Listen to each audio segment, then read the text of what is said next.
ঠিক না? আমরা এমন অতিথি চাই, এমন নেতা সমাজে চাই, ঠিক না?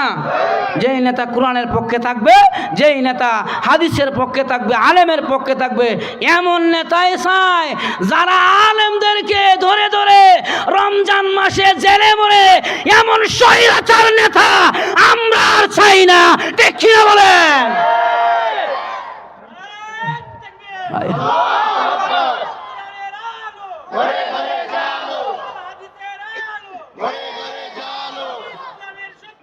হুশিয়ার সাবধান, হুশিয়ার সাবধান, হুশিয়ার সাবধান। আল্লাহু আকবার। তারা আমার ভাইয়েরা, নজর ইবনে হারেসের বক্তব্যটা আবু জাহেল কয় সুন্দর কথা বলছো, তবে তোমাকে একা দেওয়া যায় না, তোমার সাথে আরো কয়েকজন সাথী দিয়ে দিলাম। তৎকালীন সময়ে তাওরাত জাবুরের বড় বড় আলেম যারা কেউ মক্কায় থাকে না, সবাই মদিনায়। এখন আবু জাহেলের উনার সাথী নজর ইবনে হারেস আরো 8-10 জন সাথী নিয়ে মদিনায় গেলেন। গিয়া বলছে, ও মদিনার আলেমরা, আমাদের মক্কার অবস্থাটা বেশি একটা ভালো না। মুহাম্মদ যেইভাবে কালিমার দাওয়াত দিয়া মুসলমান বানাচ্ছে, অদূর ভবিষ্যতে আমাদের ধর্মের লোক থাকবে না, একটা পদক্ষেপ নেওয়া দরকার। এই পরামর্শের জন্য আপনাদের কাছে আসছি, আপনারা যেইভাবে বলবেন আমরা ওইভাবে কাজ করব। মদিনার বড় বড় আলেমরা বলছে, আমরা একটা বোর্ড বসে পরামর্শ করে দেখি কি করা যায়। এখন সমস্ত আলেমরা বসে তারা পরামর্শ করে নজর ইবনে হারেসকে বললেন, 3টা প্রশ্ন শিখাইয়া দিছে। বলছে 3টা প্রশ্ন গিয়া করবা, আব্দুল্লাহর ছেলে মুহাম্মদকে যদি প্রশ্নের জবাব দিতে পারে তাহলে মনে করবা সাধারণ ব্যক্তি নয়, তার উপরে ওহী নাজিল হয়। আর কালিমার জবাব যদি, প্রশ্নের জবাব যদি না দিতে পারে তাহলে তার কালিমা বন্ধ করে দিবা, আর কালিমা চলবে না। 3টি প্রশ্ন শিখাইয়া দিছে। আর নজর ইবনে হারেস 3টি প্রশ্ন শিখে দৌড়ায় চলে আসছে মক্কাতে। এসে আবু জাহেলকে বলছে, 3টি প্রশ্ন মদিনার আলেমরা আমাদেরকে শিখাইয়া দিছে। আবু জাহেল কয়, এই প্রশ্ন তো শিখে আইসো, উত্তর শিখছো নি? না, উত্তর তো জানি না।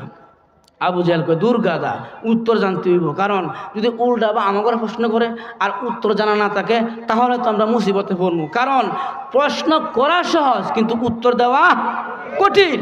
আমাদের সমাজে দেখবেন কিছু কিছু লোক আছে বেহুদা প্রশ্ন করে। প্রশ্ন করতে করতে এক লোক আমার কয়, হুজুর আপনি কি করেন? আমি বললাম, ওয়াজ করি। কোন যদি বেলালের নানির নাম কি? আচ্ছা, কোন যদি বেলালের নানির নাম আমার মনে আছে। আমি বললাম, যেন আপনি এটা জান নাকি দরকার?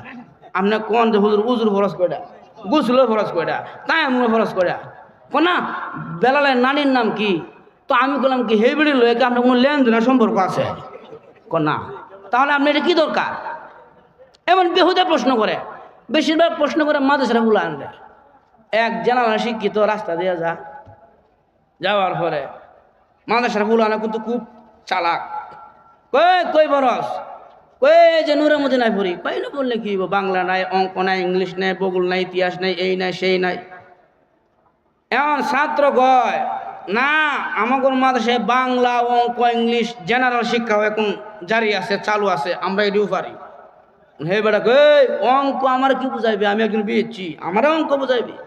আচ্ছা কথা দিই, অঙ্ক পারলে এই পুকুরটার মধ্যে কয় বালতি পানি হইব? ছাত্ররা কয় বালতি পানি হইব?